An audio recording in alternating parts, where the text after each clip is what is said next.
On my wedding night, he confessed he married me for revenge. The lights of our wedding night still glowed softly across the room, the scent of flowers hanging heavy in the air. I sat there in my red dress, the jewelry pressing gently against my skin, feeling both nervous and hopeful. My heart raced every time he looked at me, and for a moment I thought maybe this was what happiness felt like. But when he finally spoke, his voice carried a sharpness that cut through the silence like glass breaking. He did not reach for my hand, he did not smile, instead his words fell one by one, cold and deliberate. He said he had waited years for this night, not for love but for revenge. The room that had felt so warm just a moment ago turned into a cage. The walls seemed to close in, and the lights that once felt golden now burned my eyes. I kept staring at him, searching for some sign that he was joking, that maybe the pain in his voice came from something else, but his gaze was steady, almost proud. My breath trembled, my heart screamed, but no sound escaped my lips. Everything I had believed about love, trust and destiny began to crumble right there beneath the weight of his truth. The candles flickered softly, casting long shadows across the room as I sat waiting for him, my hands trembling slightly over the edge of my wedding veil. His footsteps echoed through the corridor, slow and deliberate, and when he entered his eyes held a darkness I could not read. I smiled, out of habit, out of the fragile hope that the awkwardness of a new beginning would soon melt into tenderness. He sat in front of me for a long moment without speaking, a silence heavier than any words could ever be. Then he looked at me and said my name slowly, almost like a stranger tasting something bitter. I felt the air shift before he even spoke the truth. He said he had not married me for love but for something I could not yet understand, something that burned in him deeper than affection. I watched his face and saw no joy, no warmth, only a quiet storm that had been waiting for this moment. My pulse raced, I wanted to ask why, but my voice betrayed me.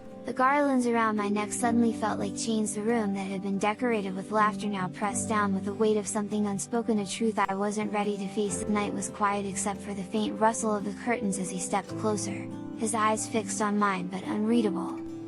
My heart pounded, hoping for the warmth I had imagined, but the words that came next froze me in place. He confessed that he had married me not out of love, but to settle a score from years past, a revenge carefully planned and executed. For a moment, the world seemed to tilt beneath me, the chandeliers blurring into streaks of light, the laughter from the wedding hall beyond the walls turning hollow.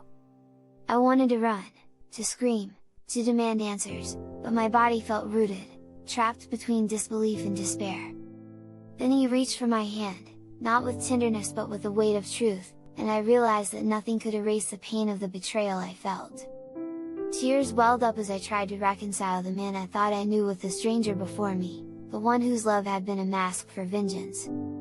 That night, the room that was meant to mark the beginning of our life together became the space where innocence ended. I left the wedding dress folded in the corner, my heart heavy yet resolute, knowing I would rebuild myself from the fragments of trust he had shattered.